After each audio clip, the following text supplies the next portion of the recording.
Olá! Nosso resumindo estudo de hoje trata de um assunto fundamental para a atividade de guiamento, as técnicas de monitoria.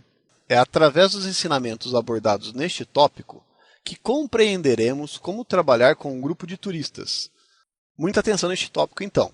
Vamos começar? Nesta agenda, nós iniciamos estudos específicos do trabalho do guia de turismo.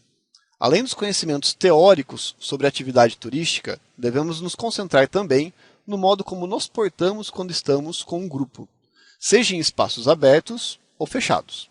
Assim sendo, a monitoria nos propicia conhecimento sobre interação com o público, como conversar e entreter diversas pessoas ao mesmo tempo e fazer com que seu público se sinta seguro e interessado pelas explicações do que você tiver a fornecer. Dar explicações sobre atrativos, locais turísticos e mesmo recados de viagem que devem ser algo bem planejado, já que conversar com o público não é algo tão simples. As explicações que você tiver de oferecer ao grupo devem sempre ser interessantes e feitas de modo claro. A condução de grupos é outra função fundamental no trabalho de um guia.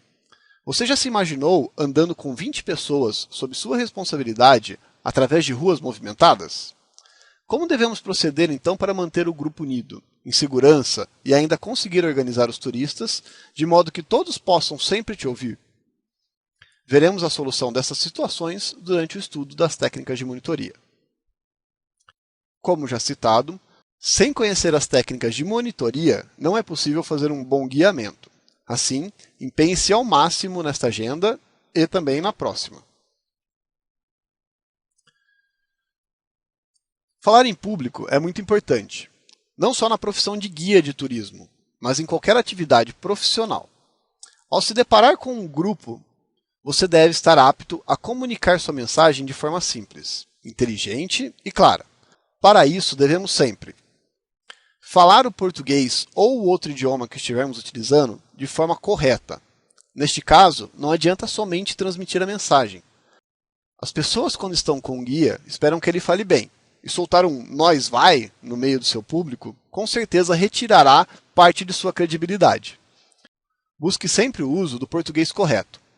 Claro que com alguns grupos é permitido o uso de gírias para uma melhor interação, mas é mais certo que o bom português seja entendido de forma clara por qualquer grupo.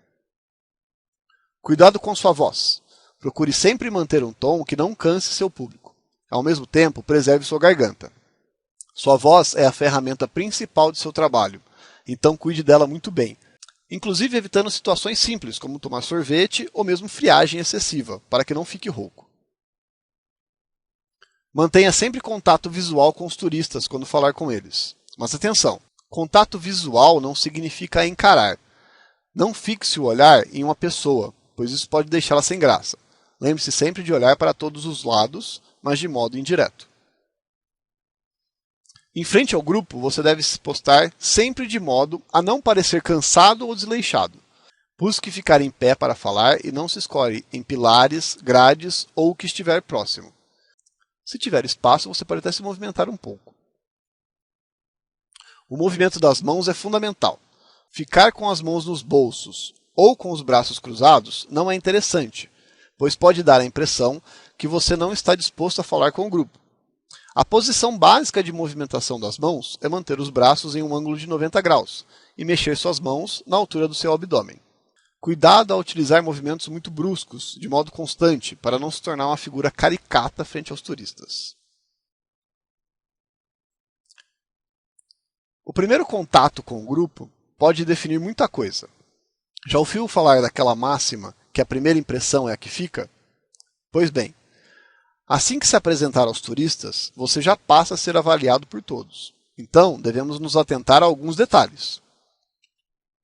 Busque sempre estar bem vestido, sorrindo a todos e bem arrumado. O asseio é fundamental. Homens devem sempre estar de barba feita ou bem aparada e as mulheres maquiadas e cabelo arrumado. O cabelo, aliás, deve ser algo bem cuidado. Não é necessário estar com ele penteado como de comissária de bordo, mas sempre bem penteado ou preso para as mulheres de cabelo muito longo. Não é incomum as agências de viagem fornecerem ao guia um código de vestimentas e, eventualmente, até mesmo uniforme. Porém, o guia também trabalha muito por conta própria. Neste caso, vale o uso de roupas casuais, bermuda, calça jeans e camiseta. Se puder, utilize uma peça mais colorida, como um colete de cor berrante para que possa ser identificado facilmente por todos do seu grupo. Devemos sempre buscar um certo padrão de vestimentas, mas a profissão de guia dá margens para que se tenha alguma marca pessoal, como tatuagens à mostra, piercings e brincos. Mas lembre-se que nada deve ser muito exagerado a ponto de chocar as pessoas, para que isto não interfira na confiança do turista em seu trabalho. O speech é o seu discurso, a forma como explicará tudo ao turista. Deve sempre ser preparado previamente para que a comunicação flua de maneira simples. Vamos observar alguns aspectos. Estude sempre sobre o que irá falar. Não é adequado inventar dados e informações, até mesmo porque pode haver alguém no grupo que já conheça sobre o local em que se está falando. E, eventualmente, você poderá ser contrariado em público por algum turista. Isto acarretará a perda de respeito do grupo. Pratique seu speech em casa. Veja se o que você pretende falar atende ao tempo necessário. Seu discurso não pode ser muito curto nem muito longo. Além disso, é importante observar que o modo como falamos é diferente de como lemos. Por isso, a importância de praticar. Nunca utilize textos decorados. Você deve falar sempre com naturalidade, e decorar o texto é a mesma coisa que ler um texto. Soa artificial e sem graça. Além disso, caso você esqueça parte do texto decorado, pode se atrapalhar todo com a explicação. Lembre-se, você deve estudar para conhecer sobre do que fala, e nunca decorar. Não use colas. Evite papéis em sua mão. Carregar seu speech escrito pode fazer com que você se sinta inseguro em relação ao que vai falar. Ou ainda pior, que comece a ler seu texto. Você já assistiu a alguma palestra ou aula onde a pessoa fica lendo as informações? É muito chato, não é mesmo? Quase impossível de prestar atenção. Então nunca leia. Saiba sobre o que irá falar. Um bom speech deve possibilitar que o turista consiga imaginar a história que está sendo contada. Não basta parar em frente a um prédio histórico e falar a sua data de inauguração. Você deve contar fatos que se passaram ali, ilustrar a importância do local com seus acontecimentos relevantes, e ainda lembrar sempre de curiosidades e lendas relacionadas. Não esqueça ainda sobre o speech. Seu texto deve sempre ser criativo, não fale as informações óbvias somente. Busque dados não convencionais, as histórias escondidas do local. Use curiosidades. As pessoas adoram ouvir informações estatísticas sobre um local, por exemplo.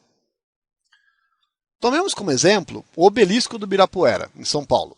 É um monumento em homenagem aos soldados que lutaram na Revolução Constitucionalista de 1932. Bom, eu poderia parar a explicação aqui, mas seria esta informação de fato interessante? Pois bem, e se eu acrescentasse que o monumento, na verdade, representa uma espada cravada em um coração, e que a praça onde está o obelisco possui o formato desse coração, e ainda possui 1932 metros quadrados, o ano da Revolução. Além disso, o obelisco possui sua base maior com 9 metros de largura, o topo possui 7 metros de largura, e a cripta abaixo do obelisco possui 32 metros de largura. Estes números juntos formam 9/7 de 1932, ou seja, a data da Revolução Constitucionalista. Existem ainda outras informações que poderiam ser acrescentadas, mas importante aqui é o exemplo de como falar de um monumento utilizando os dados que acrescentam curiosidades e interesse em uma informação. Continuaremos na próxima agenda o estudo sobre monitoria. Não se esqueça que é um tema fundamental na sua formação como guia de turismo.